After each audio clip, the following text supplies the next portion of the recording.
I use the example in The Sky's the Limit of walking down the beach, which I do frequently when I'm thinking, when I'm trying to organize my thoughts about a particularly tough thing that I'm writing, trying to get over a hurdle, a rock in the road that is keeping me from continuing.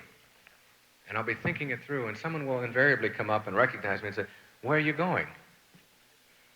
I said, "Nowhere." "Well, how long are you going to walk?" I say, "Until I stop." "Well, how far do you think you'll get?"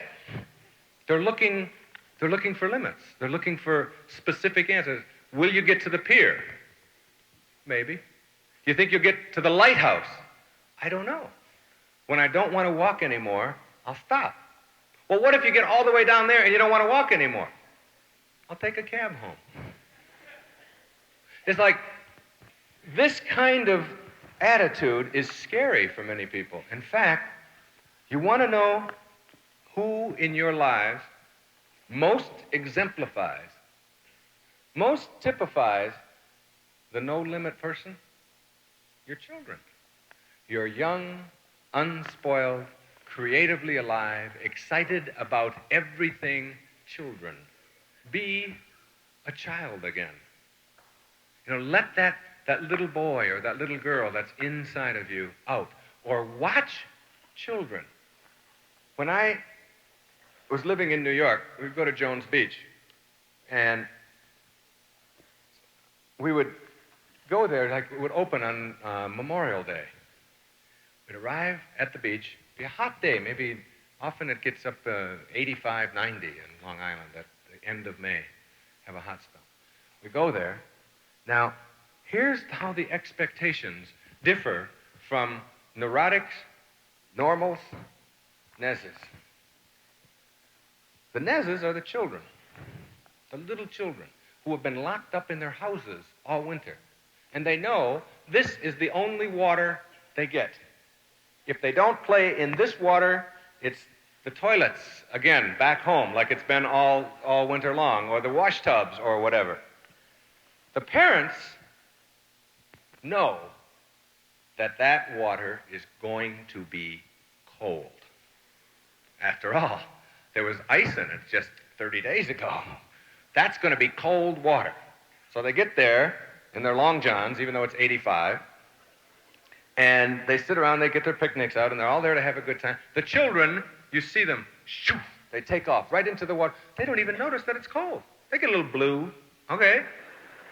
They don't care. They don't notice that. They're in, it's the water, it's the beach. They haven't been there. This is fun, exciting for them, and they don't think cold thoughts. They don't think how awful this is going to be. They're in there playing. The parents sitting there, and here's how they talk. Listen to them. Look at those crazy kids. Look at those crazy kids. They're in there swimming in the water, and it's still May. I can't believe how crazy they are. Now, who's crazy? The children are enjoying and free and spirited and having a wonderful time and not full of expectations that this is going to be a terrible thing. While the parents tell themselves, and their expectations literally keep them from being able to enjoy that evening, that moment, that special set of circumstances.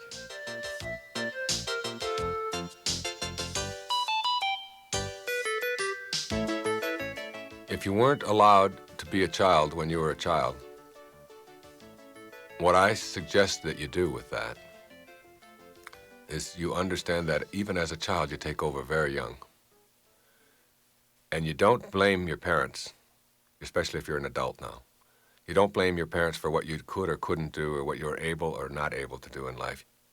I was a teacher for many years, and I know that you cannot teach English literature to someone who doesn't want to learn it. You cannot teach algebra to someone who doesn't want to learn it, who refuses to. And you cannot take away a person's childhood unless we're talking about just absolute outright physical abuse, which is a different subject altogether.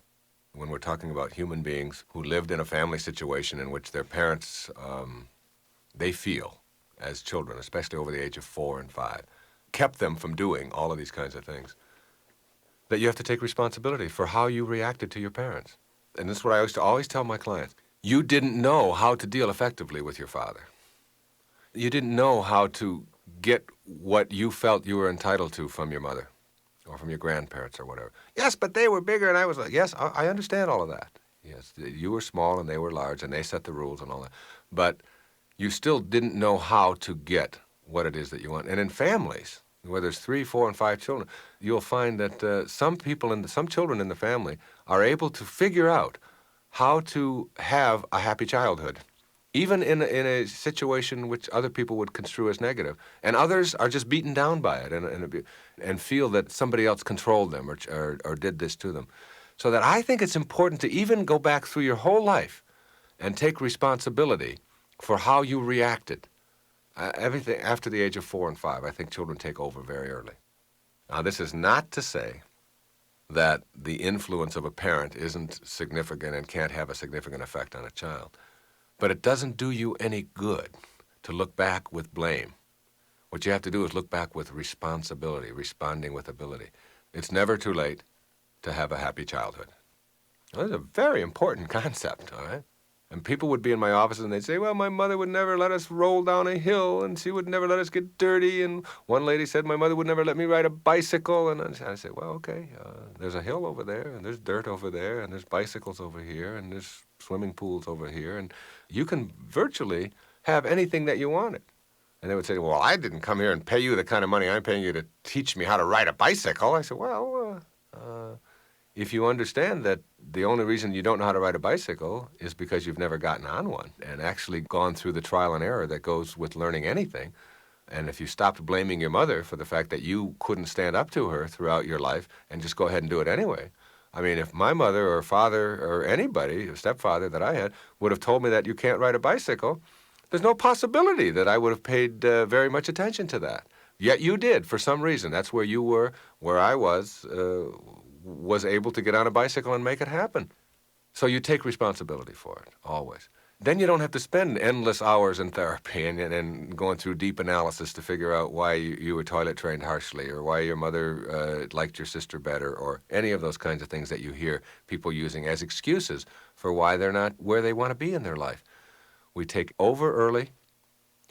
What I would always do as a professional counselor and training professional counselors and therapists was to teach the children, even teach young people, that if they've got parents who behave in ways that they find intolerable, don't blame the parents for the way that you're feeling in your life. It isn't doing you any good to just toss out a lot of blame and say, oh, they're old-fashioned, or they have a lot of rules that they impose on me, or they're abusive towards me, or they don't know what it's like in this generation. Figure out how to be effective within the constraints of the relationship that you are in right now. How can you get the things that you would like to have for yourself in your life and still not always be in conflict and not always be upset and always be blaming somebody else? Your parents are the way they are. When a kid would come into me and say, I'm having trouble with my science class, my science teacher, he just doesn't like me, I'd say, what is your goal in science? And hardly ever is a child's goal in science to learn science. Their goal is to get through science and not have to repeat it and to move on. And if they learn some science, that's nice, all right? So I would say to them, you're getting thrown out of science class. Your science teacher is mad at you. You're mad at your science teacher. You're not reaching any of your goals. And it looks to me like you're going to have to repeat science again the way that you're going. Why not focus on the solution? Why not focus on what am I doing here? What do I want out of this experience? And then instead of wishing my science teacher were different, and as adults, we all do the same thing, we forget what our goals are.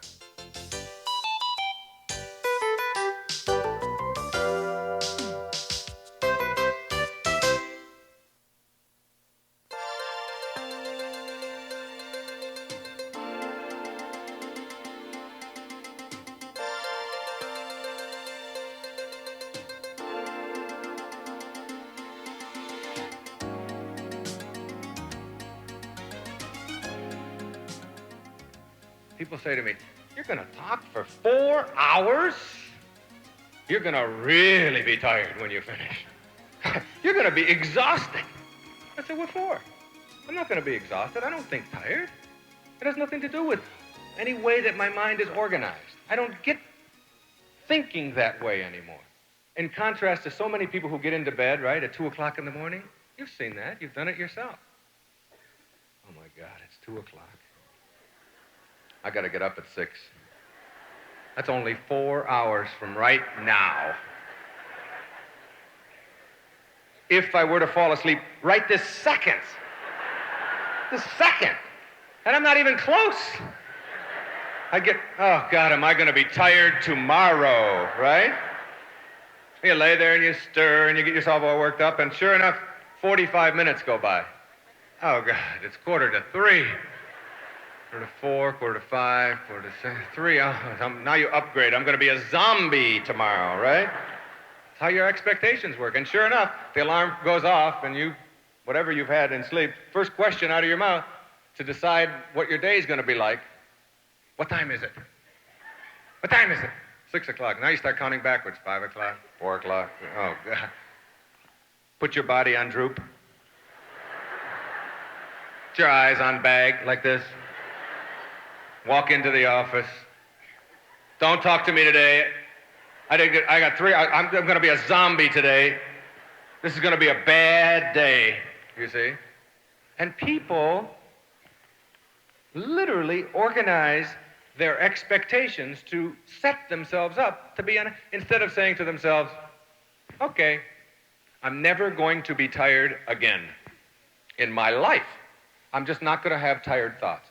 If my bones ache a little bit, if I get a little bit drowsy or whatever, I will either take a quick nap, or I'll just shake it off and go for a walk around, and I won't tell anybody else how tired I am, mostly because nobody wants to hear it anyway.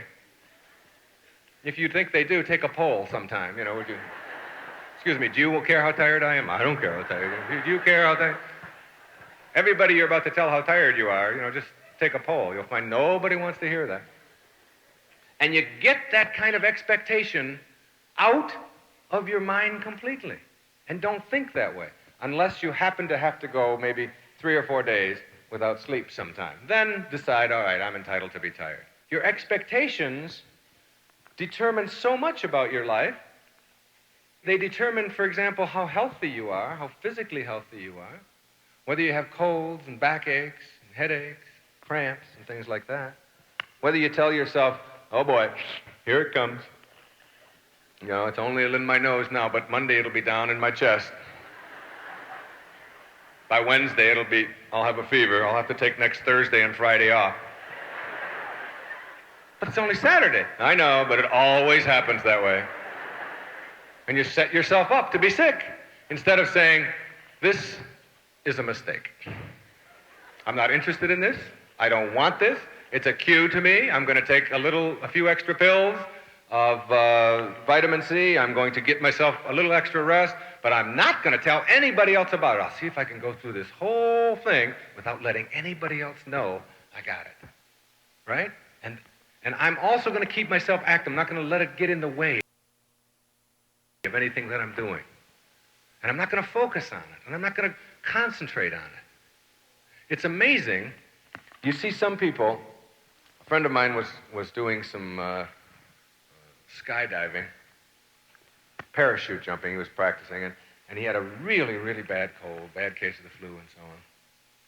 But he couldn't postpone his first jump. And on the way there, I was driving him there. His name is Howard. And he said, God, this is awful. Oh, this cold of mine, I don't know if I should even be jumping in this. He went out there, got up in the plane. For 2 hours, he had to do all of the things that he had to do, you know, hold the ripcord, do this, do that. There's too many things to do to have a cold. You can't even be bothered with having a cold. Besides, you're falling through the air on the way to the ground. You don't want to be bothered with a cold.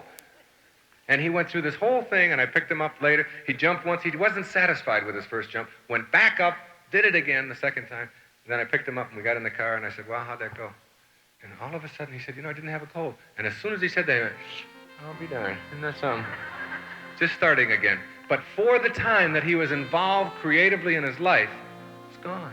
It wasn't that he didn't think about it, and he had somebody wiping his nose for him. It was not there. He didn't have it. And it seems to me that there's a lesson in that.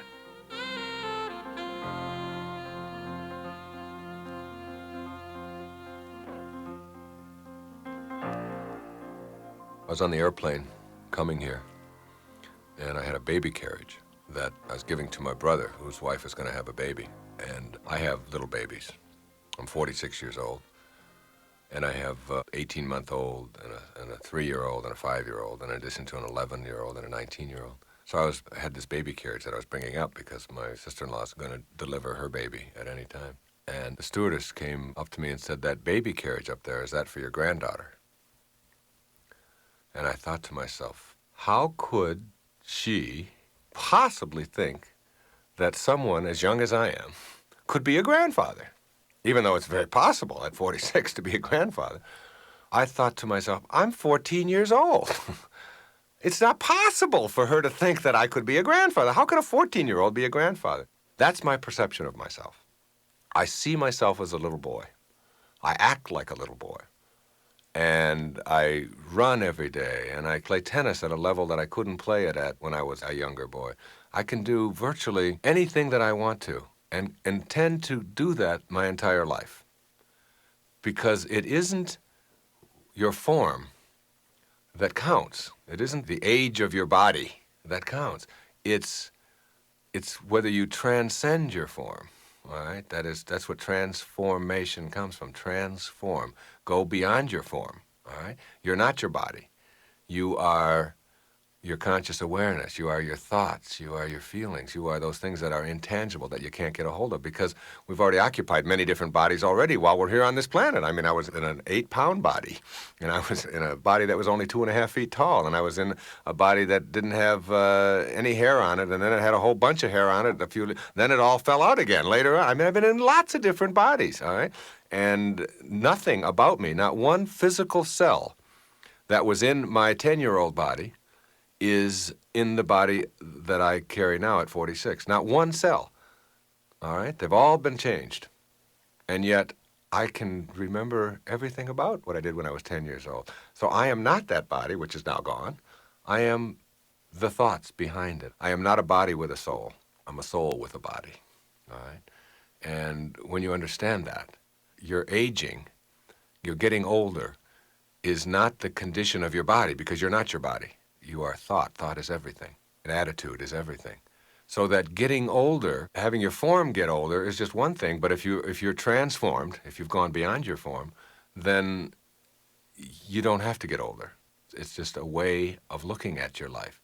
And yes, your body will slow down, and yes, it won't be able to do the things that it could do at one time.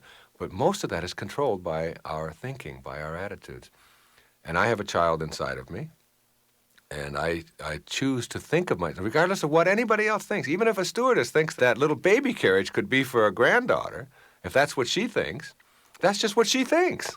But if I don't think that way, and I don't think of myself as old or as getting worse or anything like that, if I see myself as the way that I think, the irony of all of this is that your body will respond in ways that are very healthful and even youthful. But if you focus just on your body, then you will notice everything about it that is changing and assess it in a way that says, I am deteriorating. But if what I am is not my body, but my thoughts, then it can never deteriorate. And you can't kill thoughts.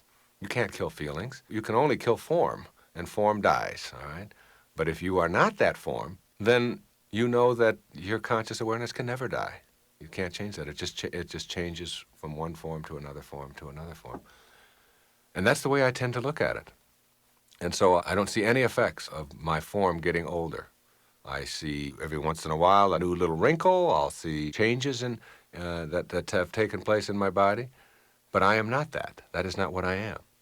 And I see a phenomenal miracle in this whole business called life. And that doesn't have to change just because your form is growing older. It just doesn't have to. I don't, anyway, assess my value and worth as a human being based on my form, on my body.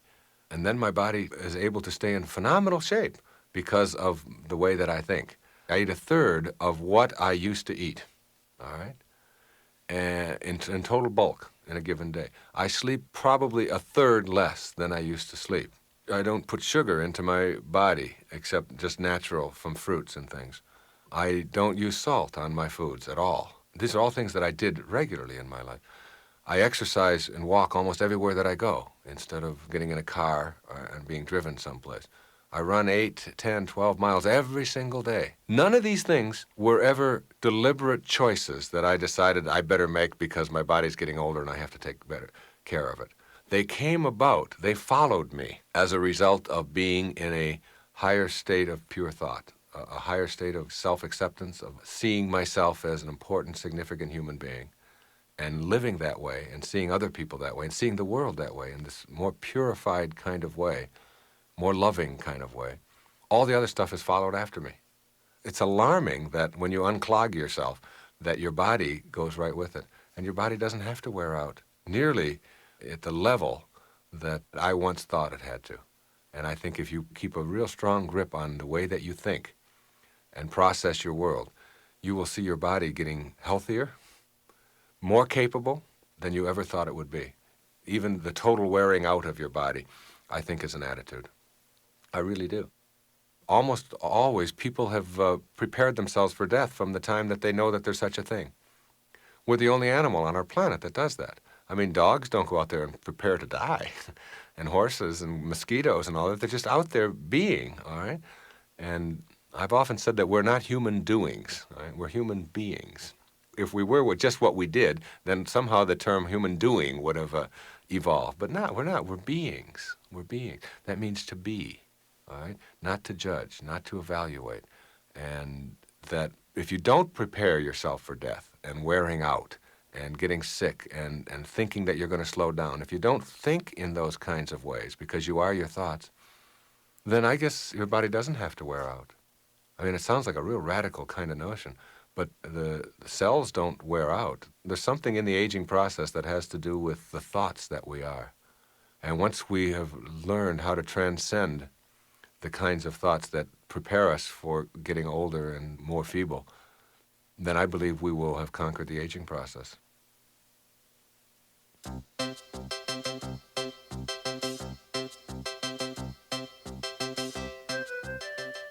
Every single one of us know that we can't get tired when we've got something important to do, but how easy it is to get tired when we've got something unpleasant to do, you know. Come on, honey, I want you to cut the grass, and I want you to edge it. Oh, God, how I hate edging. And I want you to, roll it, and I want you to get all the fertilizer out there and do all of those kind of things. Oh, God, am I tired. I think I'll lie down for 3 months, 4 months, whatever, On the other hand, it's like, honey, would you like to go to this party tonight? Everybody's going, yeah, all of a sudden you're not tired anymore. When there's something that you really are interested in doing, suddenly the fatigue factor, when you got to sit down and do your homework, and you hate your homework. You hate algebra, X's and Y's and Z's and all of those things, or geography or learning capitals and all of that. So you sit down and, boy, do you get tired fast. I think I can't stay awake, I do this. And then all of a sudden a phone call from a friend. Oh, yeah, and 2 hours on the telephone with all of the energy in the world. It's a choice. It's something that we have within us, the capacity to have or not to have. And you know something? I carry it, I think sometimes, to maybe ridiculous extremes, but I believe it. The only clients in therapy that I've taken in the last 2 or 3 years are some women who have been diagnosed as terminal in cancer and have been told that they only have a short amount of time to live, or that their disease is going to immobilize them permanently and so on. And it's almost a personal mission challenge for me, because I believe that somewhere within every one of us, we can, if we know how to let it out, muster up the strength, the will, the power, the tremendous energy to lick anything. And it comes from that personal energy within us, and that kind of a challenge. And I've seen it happen. In fact, there's a book out right now, Anatomy of an Illness by Norman Cousins, where he talks about having been told that he had a disease of the spine, the degenerative tissue of the spine, and that he had a 1 chance in 500 or something of even surviving it, let alone ever walking again. And he decided within him that he absolutely was not going to give in to it. He was going to keep himself as up and creative and excited, and in fact, he used laughter, which I've always really, I don't think we've researched enough, the importance of laughter and how good it feels to laugh and how therapeutic it is to be able to laugh at ourselves and others, and not to take life so seriously, not to have that stony kind of grimness about ourselves. And what he did is he sent in for all of the things that he ever thought were funny in his life into his hospital bedroom.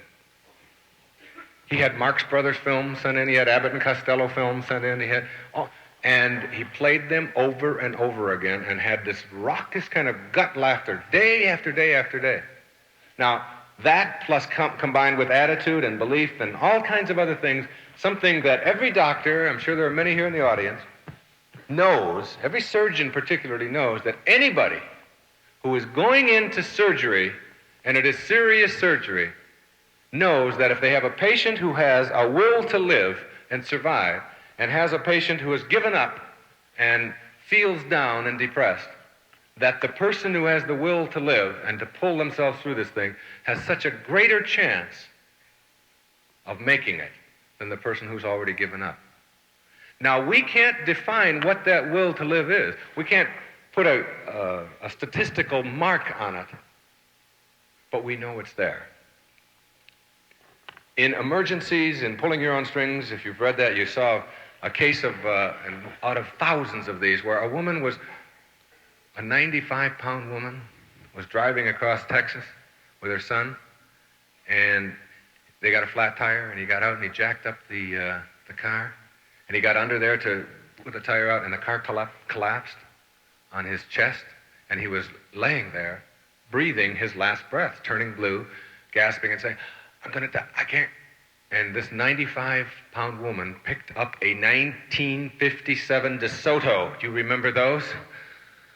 And lifted it long enough for him to crawl out and dropped it. The thing weighed 5,000 pounds. Somehow, within her, there was some strength there that said, you can't get a jack, you can't go for a phone call, this isn't the way to handle this thing. And she just did the only thing that within each one of us is that kind of capacity, and we haven't even begun to tap it. We haven't particularly begun to tap it in the physical realm. I mean, you can make a commitment in your life to something as basic and simple as whether or not you're going to be sick anymore, or the extent to which you are going to allow some illnesses which you have no control over, which are there, some infirmities, the extent to which you are going to permit them to immobilize you, to keep you down. You can decide that. I have, in my own life, made some decisions about my own health, and I've carried them out up to this day. And some of those decisions involve whether or not I'm going to have colds and backaches and flu and things like that, which I don't think about. You want to know something? I honestly don't think I know how to be sick anymore. And I say that in front of all of these witnesses without any fear that something is going to get a hold of me and so on. It's like, I look at that as a challenge. I used to get colds about every 3 months or so, because I watch television, and television tells you when to get a cold. Because they want to sell you Dristan or whatever it is that they're selling. Cold season's here, parents. Cold season's here. Don't sleep in a draft. You sleep in a draft, you're going to catch a cold. Better put some shoes on. You're going to catch a cold. Whatever. And, I mean, I don't think of myself as any person who has any special gifts other than just inside a determination that I don't want to spend the days of my life being sick. So my way of fighting it, first of all, is to keep myself in shape by running and being physically active, which are a very, very important part of my life, and I believe in it strongly for myself and for those who want to make that choice. And by just simply watching some of the kinds of foods that you eat and not thinking sick and keeping yourself in a top physical shape. Because I really believe this. If you don't take time in your life for exercise and health, then you have to take time later for illness and being immobilized. Choice is yours. You will have to take the time later if you don't take the time now. And how can there be any greater priority in your life than that body you carry around with you everywhere you go, keeping it in the top kind of physical shape you can? Now, one of my arguments with the way medicine and psychology are practiced in the world today can be seen if I just give you a little illustration. Let's say that this is point A right here, okay? And this right here is point B, and this right here is point C, all right? And this is a continuum. This is your life.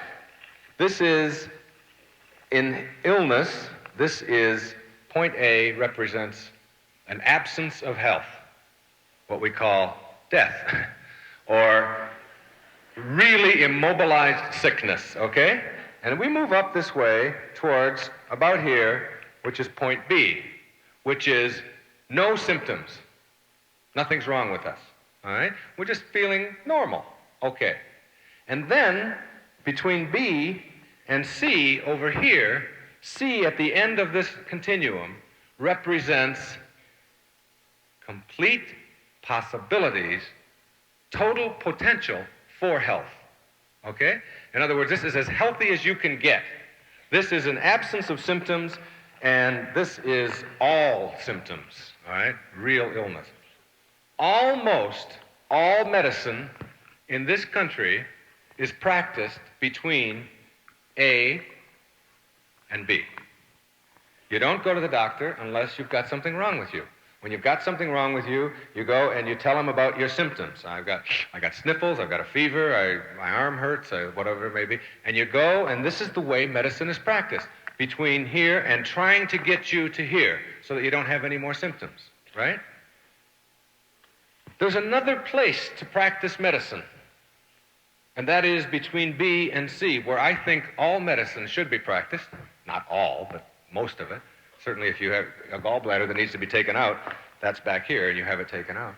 But between B, that is feeling normal, and C, that your maximum potential for health, what a fantastic way to practice medicine. Preventive medicine, if you will, holistic medicine, humanistic medicine, behavioral medicine. It's starting to gather momentum across the country. But imagine you use a physician or you use the field of medicine in terms of getting healthier instead of getting rid of sickness. How healthy can you be? Ever think about that? How possibly healthy can you be? How many vitamins can you get in you? How many of you can run 50 miles without being tired? Can you exercise all day and love it? Can you feel great? Can you walk up 20 flights of stairs and not even be breathing hard? Can you go for a hike in the woods and not even have it affect you? All of the things that are possible for you as a human being. What a wonderful way to practice medicine. A medicine of being, of holistic, humanistic approach to treating people. What a wonderful idea. It's what no limit people do all the time. They're always thinking of how healthy they can be. They don't see a symptom as a reason to go off to the physician, pop some pills, consume some Valium, some Librium, put those aspirin into you every time you have a little headache, go off and have somebody else tell you what's wrong with you by pouring more and more drugs into you. But instead, and I am not here to put down modern medicine. I know that life expectancies have increased. I respect doctors as much as any professional there is out there. They are, without a doubt, our best trained professionals, bar none, in all of the things that we do. I respect it immensely. But I think the possibilities for treating people physically and training ourselves from young people to grow up to think healthy, potentially as healthy as we can be. Imagine raising your child to think that way. So that if you didn't complain about your kids eating junk food because it just wasn't there, you don't have that in your house. You model running together, walking together, bicycling together, swimming together, doing things together, being physically active, being creatively alive. You don't think sickness, allergies, all of these kinds of things. Imagine that.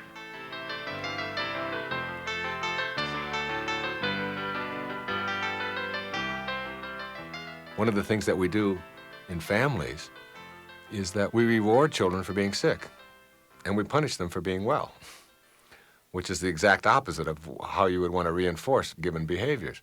If a child gets sick, then we pay more attention to them, we cuddle them, we let them stay home from school, we put wraps around them, we bring a television into them, we bring them some soda pop, which they may not otherwise get.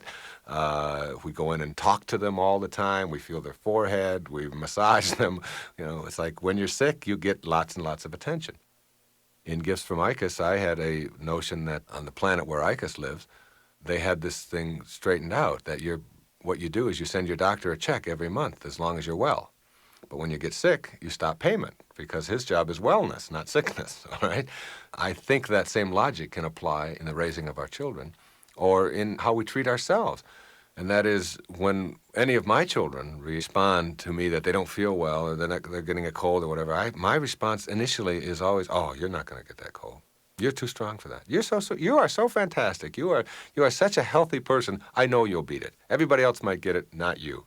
All right? And when I hear a lot of kind of whiny, complainy, I don't feel well with this, or my nose is running, or my eyes hurt, or my ear, I kind of let that go. But I respond to how well they look.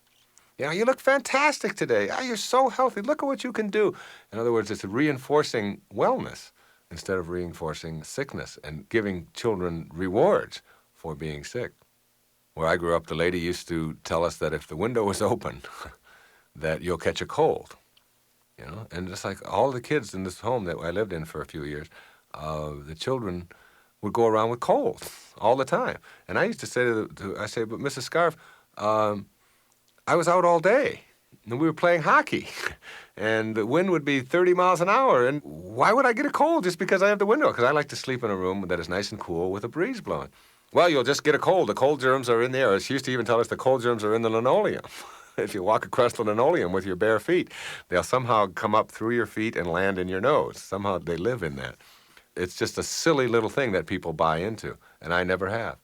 I have never bought into it in my own life. If I do get a little sniffle or something, I treat it as a mistake. I tell no one about it. I'm not interested in having it be a part of what I am. And for so many years, I have said in public places that I don't get colds, that I have set myself to the point where it's impossible. I would be too embarrassing. I mean, if I have to go in a closet someplace and close the door and have a cold. So I just don't think cold thoughts anymore. And I try to reinforce wellness thinking in myself and in my children and in the people that I deal with.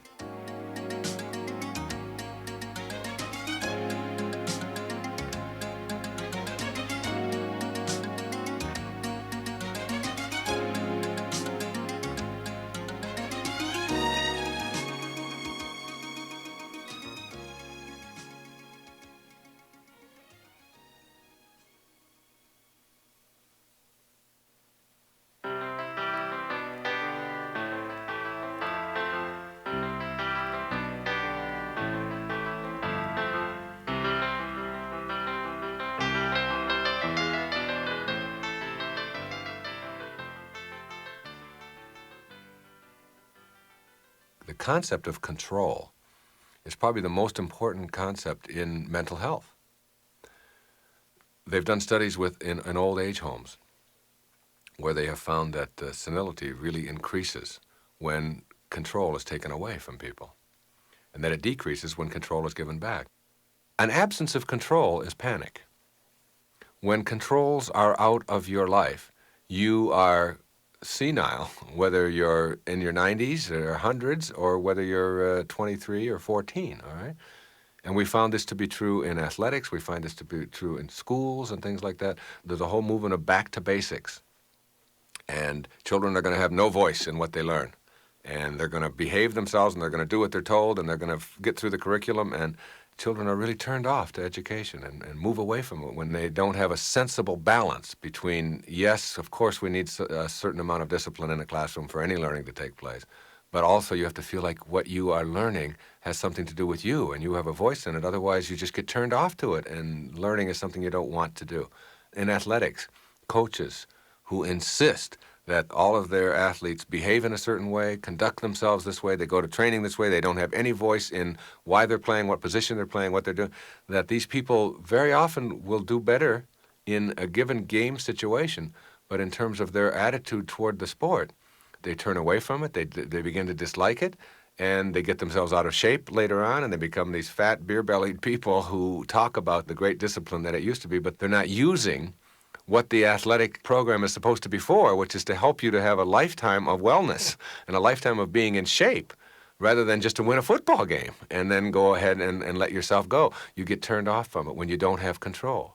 Yet athletes who feel like they have an element of control in the program and how it's run and so on, and students who feel an element of control over what they're learning, and older people in homes who feel like they have an element of control over just the basic functions of their life, are not in panic. So people who are in panic or inertia or depression almost always are people who don't have control, or who perceive that they don't have control in their life. Control has been given over to something or someone outside of themselves.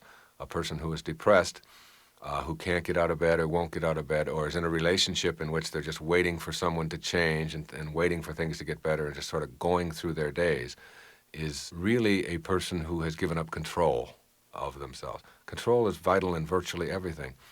Now, you can go the other way, of course, and there's type A people who have to be in control of everything, not just within themselves, but everyone else around them as well, and controlling the environment and everything. And you can take that behavior and take it to an extreme.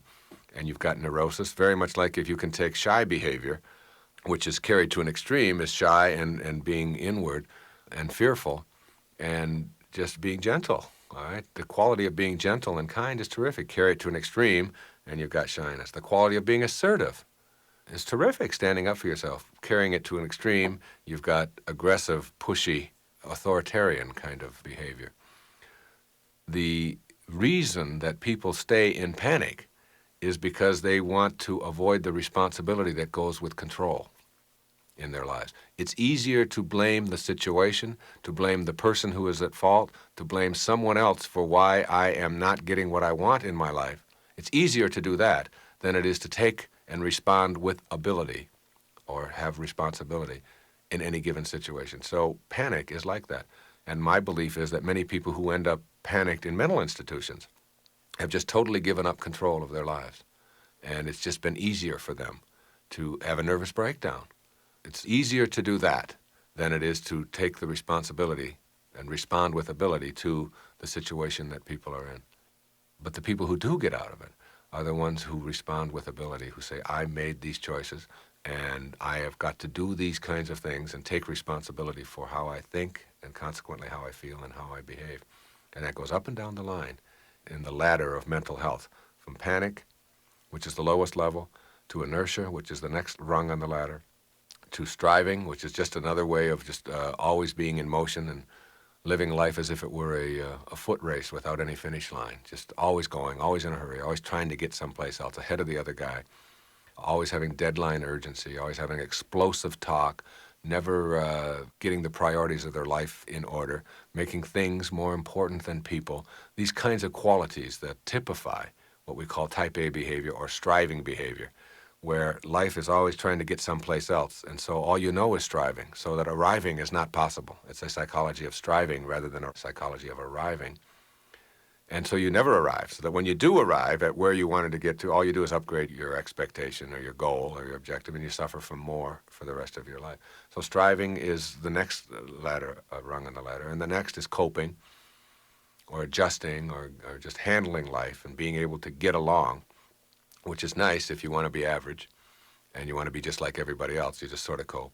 But if you see being just like everybody else as a state in which you have very little to offer because you're just like everybody else and you're not using your uniqueness and specialness, then you want to go to the top of the ladder, which I call no-limit living or mastery, where you are to your own life like any sculptor or painter or orchestrator or creator of any kind is to their creation, shading, shaping it, making it into what you want it to be.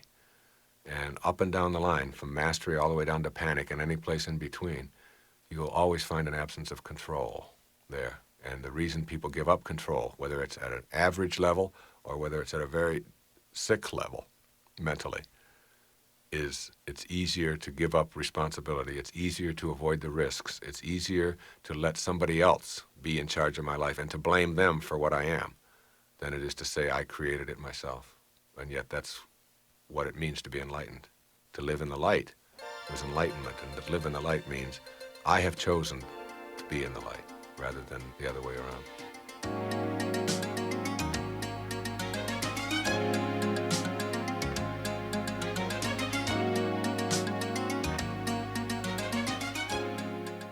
This is where it is, ladies and gentlemen.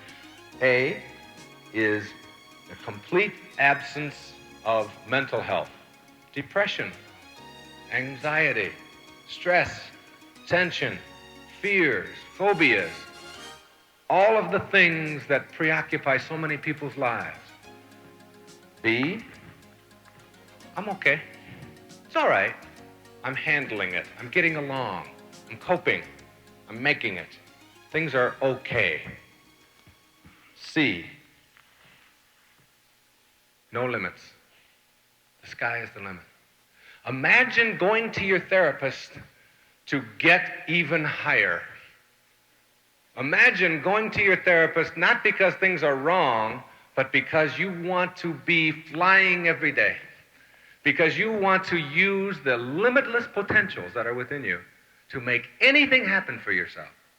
Instead of, my kid wet the bed again, I don't know what I'm going to do, or, I'm feeling down, or this person didn't like me, or I'm drinking too much, or whatever it may be. Imagine between B and C. Well, I wrote Your Erroneous Zones to help people get from A to B. That is, to rid themselves of guilt and anxiety and worry and stress and tension and all of those things.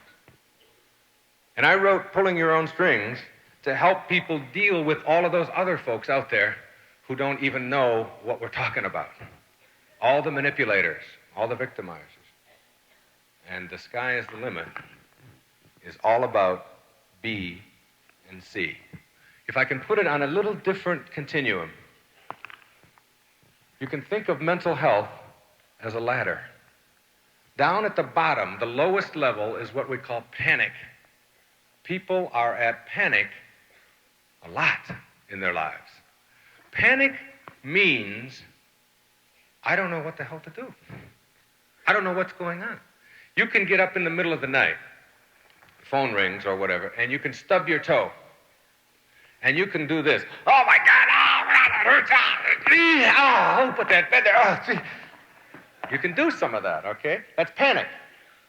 Now, if that lasts too long, in other words, if a week later you're still going, you see, and you're still screaming, then they will cart you off to the mental hospital and put you in a rubber room where you belong, right?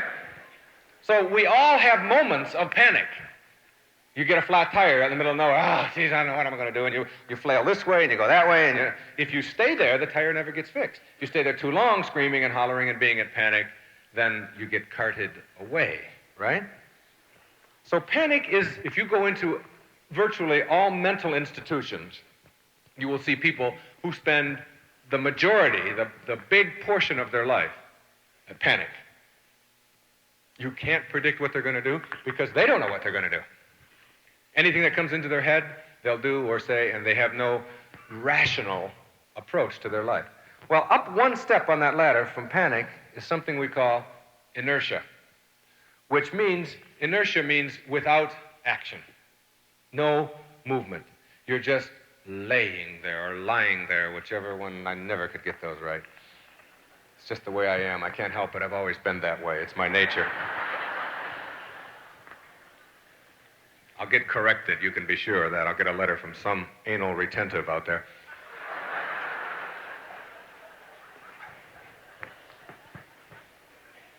Anyway, there you are, prone, all right?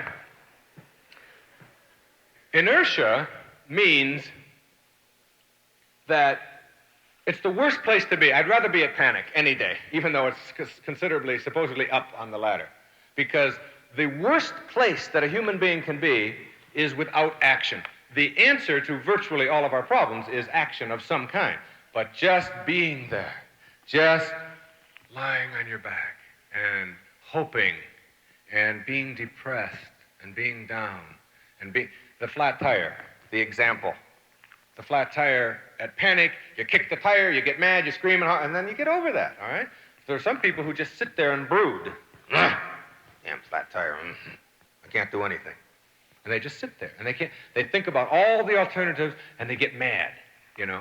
And they let their minds destroy them. Maybe they'll be near a friend's house, and they'll be on their way walking, you know, walking toward their friend's house, and all the time they're there, they're saying, he probably doesn't have a jack anyway. You know, he probably couldn't help me anyway. Even if he did have a jack, I'm sure, he borrowed things of mine, he never returns them. They knock on the door, and the guy opens the door, and very often he's like, keep your damn jack, you know? You see that kind of an attitude, just inertia, just doing nothing, all right? And most depression, all depression is inertia. That's where it comes from. When people would come to me and they'd say, I'm so depressed, I just don't know what to do, I'd say, anything. Anything. You see that bicycle there? Let's go for a ride. You see that ball over there? Let's play catch with it. You see that hospital over there? Let's walk through the corridors and talk to the people who are sick. Let's do anything, because it's almost impossible to be depressed and active at the same time. Active people don't have time to get depressed. You know, they're too busy.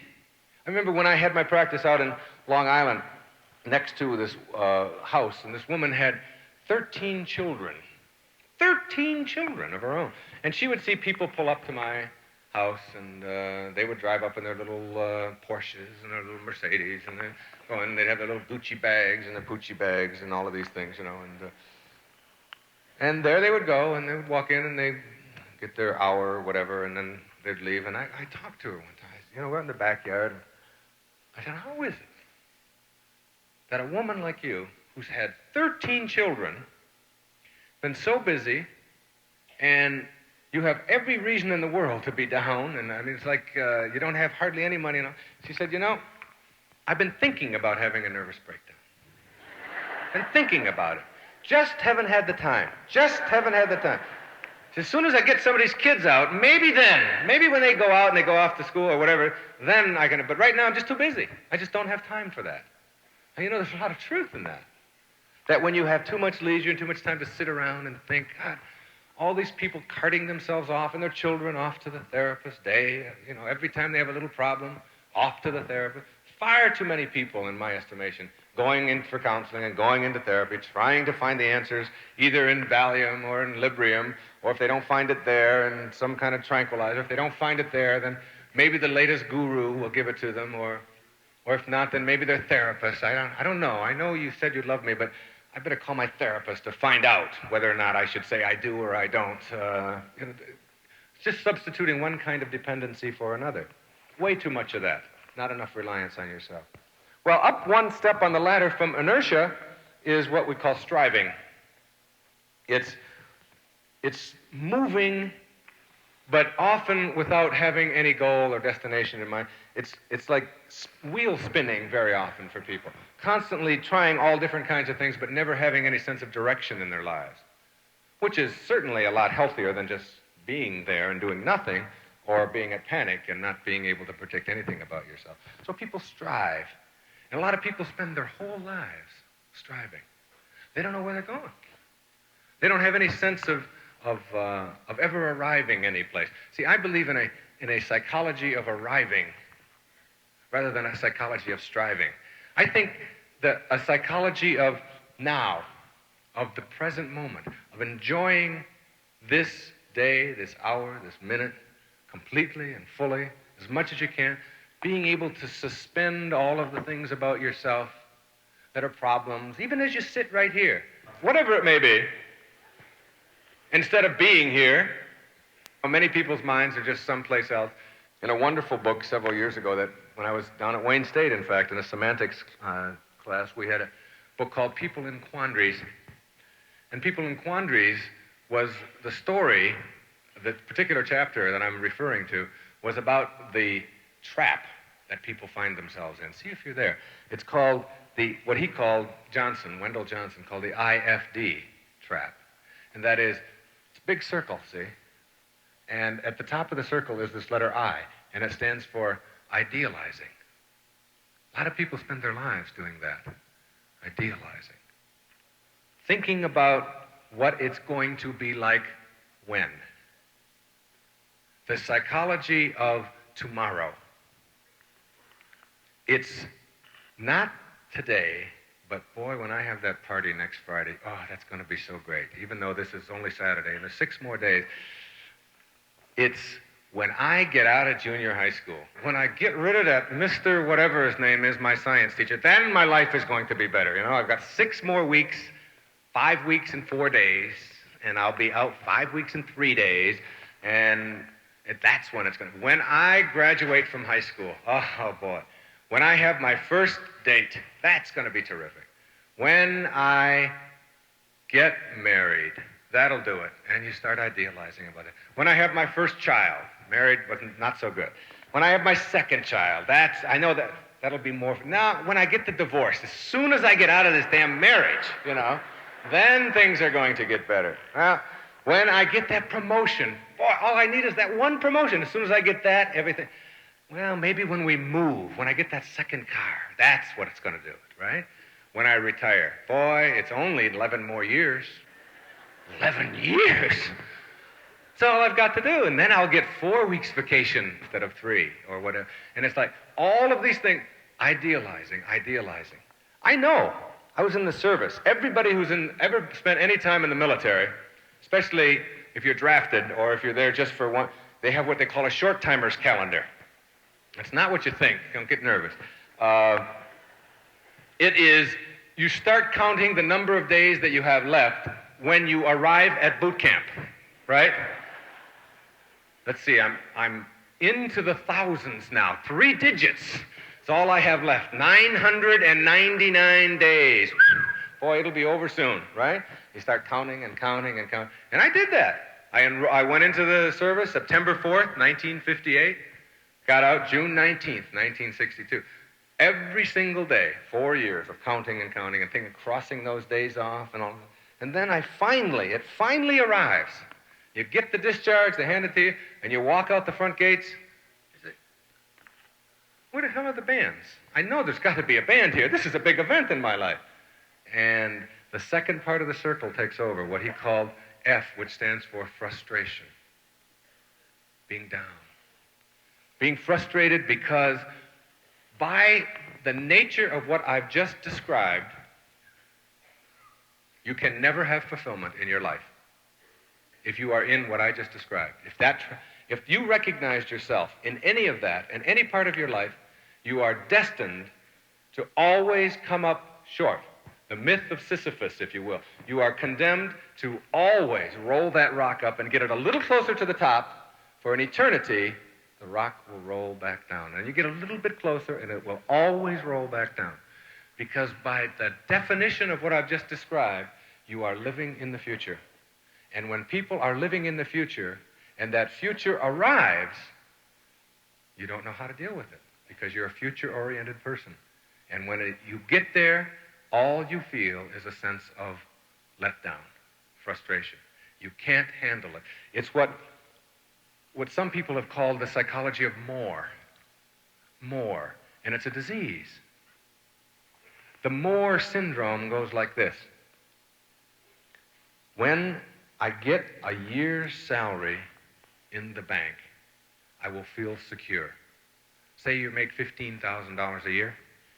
If I can save up 50, it used to be 4, if you could save up 3 or 4, 15,000 in the bank.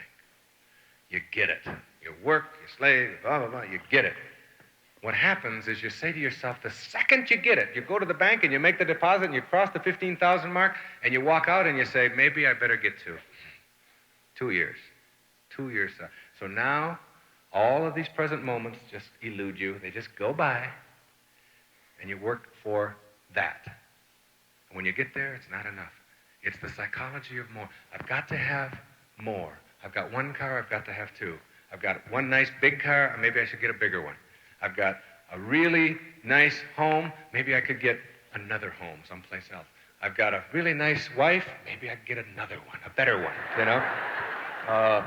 It's always something, there's never an understanding of being here, of grabbing it, of living in this Zen moment now that the Japanese call muga, M-U-G-A. It means to be completely absorbed in a peak experience here and now. They have tea ceremonies that I wrote about in The Sky's the Limit called Chanyu, where the whole purpose of drinking the tea is to enjoy the tea and nothing else, just to sip and taste it and smell it and experience it.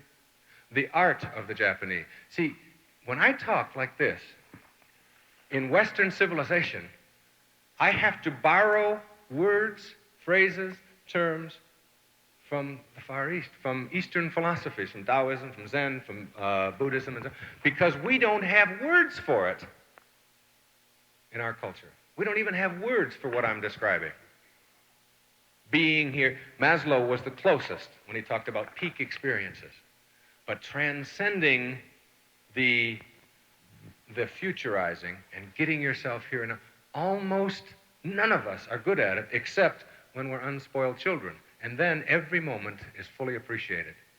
I remember one time someone said to me, Wayne, you're so dumb that you don't even know enough to come out of the rain. And you've said this to your own kids, I'm sure, and to yourselves. Except that kids know that rain is okay, that it's fun and it hits you in the face and it's kind of an exciting, exhilarating experience. And they don't think of it as something that's going to make you get in the rain. You get a cold for sure, you know. So the F in that circle, that frustration, is there if you futurize. And the D, which is two-thirds of the way around the circle, stands for demoralization, according to Johnson. That is, you idealize, you're frustrated. How do you deal with the frustration? Right? You become demoralized, depressed, down. And so what do you do about that demoralization? You idealize again. You come up with something else. And you get into that circle, and you go around and around and around in that circle. Most people go there for their entire lives.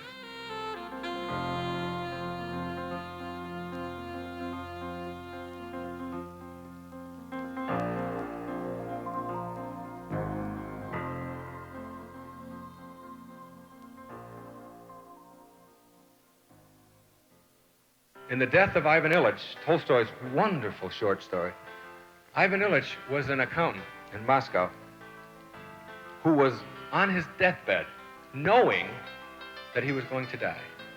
And the story is the story of what is going on inside of him as he passes his life in review. And the sentence that hit me like a thunderbolt as I read that was, what if my whole life has been wrong? What if I did it all wrong? I mean, what if all of the order and all of the things and all of the rules and all of the right things that Ivan did, because he was very organized and thorough about his life, what if all of those things turn out not to be the right thing? And Tolstoy is saying, even when you've only got a few hours left, you can still change that and appreciate what you have right here and right now. And that's the whole message of that. It does seem a bit late to me, and not something you have to work on, but I wonder how many people in this audience tonight have had a close brush with death, or have had somebody close to them have that, or maybe been in an accident where you have been there on that bed wondering whether you're going to survive. And most people who have that kind of an experience in their lives at one time or another almost always say, it taught me the most valuable lesson of my life. That is that I've got to take each day that I live and make it complete, whole, fulfilling, creative, exciting for me. The problem is that it shouldn't have to take a brush with death to do something so natural, so simple, so basic. And that is to live your life the way you want to, on your terms, without having to answer to anyone else. Well, the whole idea of that circle and trying to get out of that circle and get between point B and C means taking each day of your life as if it were the last, not as if it were the first. See, a lot of people say, you hear the slogan on the bumper stickers, this is the first day of the rest of your life. I like the idea of thinking, this is the last day of my life. And I am going to live it as if I didn't have any more. Because the truth is that you don't. You don't know. The past is over for all of us. The future is promised to none of us. All we get is this one. It's all we get. And each one of us knows someone close to us, our own age, who was wiped out in a silly accident, who was dropped dead of a heart attack, whatever it may be. And everyone here, if you don't know this, you haven't really been alive, that you're going to have to face the last day. We all do. Death is as important a part of life as living it. And understanding that and leading your life on those terms can be the most freeing, exhilarating, exciting thing that you can have. And what I would like to see my profession do more of, and that is help people to go between being normal and looking at your potential for happiness, fulfillment in yourself.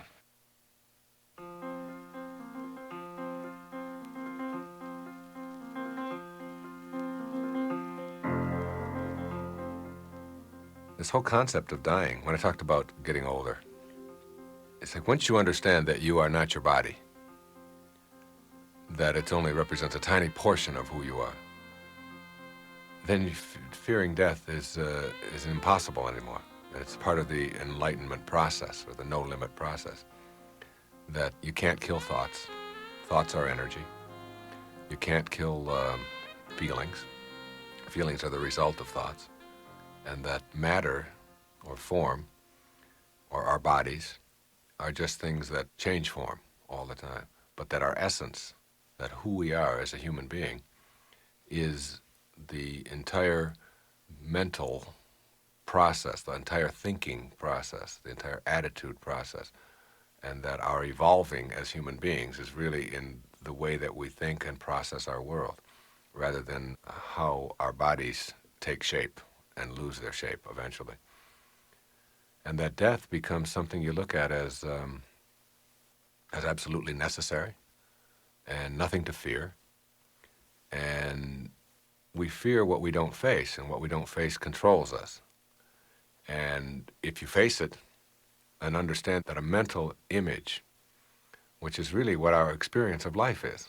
I mean, think about it. Everything that you experience in life is a mental image. You can never be the process that constitutes somebody else. I can never get behind your eyeballs and look out and see the world the way you see it.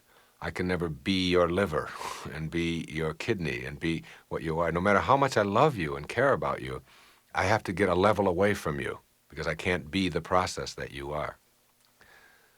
And when you get inside of yourself and look at yourself and face who you are, you begin to see that you are not that liver, you are not that kidney, you are your unique perceptual approach to everything in life. You are your attitudes, if you will, you are your thoughts.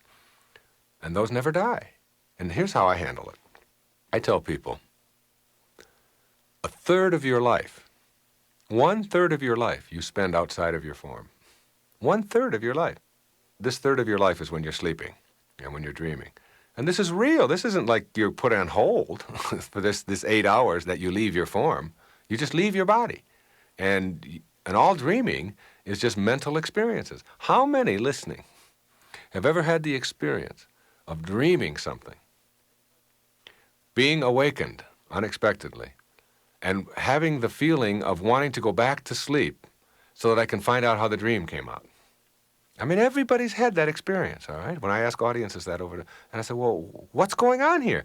If you're creating it, if you're writing the script, these are your inventions, these thoughts that you're experiencing, then why would you ever need to go back to sleep to find out how it came out, what the outcome was?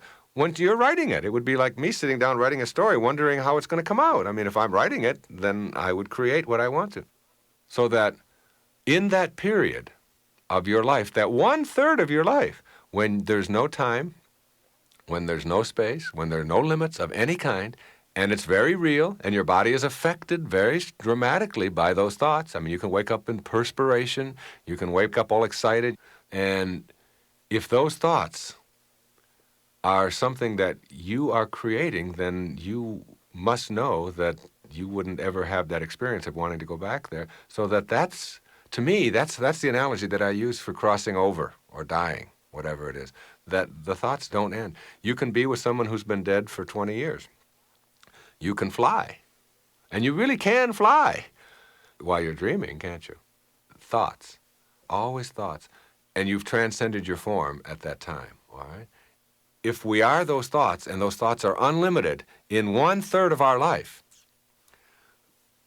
maybe, just maybe, those thoughts are what happens when we leave here, when we go on, when what we call death, which is just the death of our form, takes over. We can have whatever we want. It's the ultimate transcending of your form. I really absolutely, completely am convinced of that. That thought is something that can't be destroyed, and we are thought. Therefore, we can never be destroyed. I don't pretend to have a handle on the great mysteries of the universe, but I have no fear of death whatsoever, because I know that you can't kill thought. Thought is a vibration. It's the ultimate vibration in the universe. When you understand that and get that, it's no longer anything to be feared. The universe goes forever. It's an endless thing. A heart starts beating inside of a mother's womb at 6-7 weeks after conception, and it's a total mystery. Where it came from, how everything could be programmed into that one single little drop of protoplasm that you'll ever need for your entire life in the form that you're in. It's all a mystery. And while we are dreaming, while we are sleeping, it is unlimited. There are no limits to what you can do while you're sleeping. None whatsoever. You can be anything, you can go anywhere, you can be any age, you can do anything, and it's totally freeing, and it's very real, and you experience it very dramatically. And you're not ever afraid to go to sleep because, oh my God, I'm leaving my body, and this is awful, and I can't. You're never afraid to do that, you know? So why be afraid to change this form? Why be afraid of it? It's just part of the isness of it all.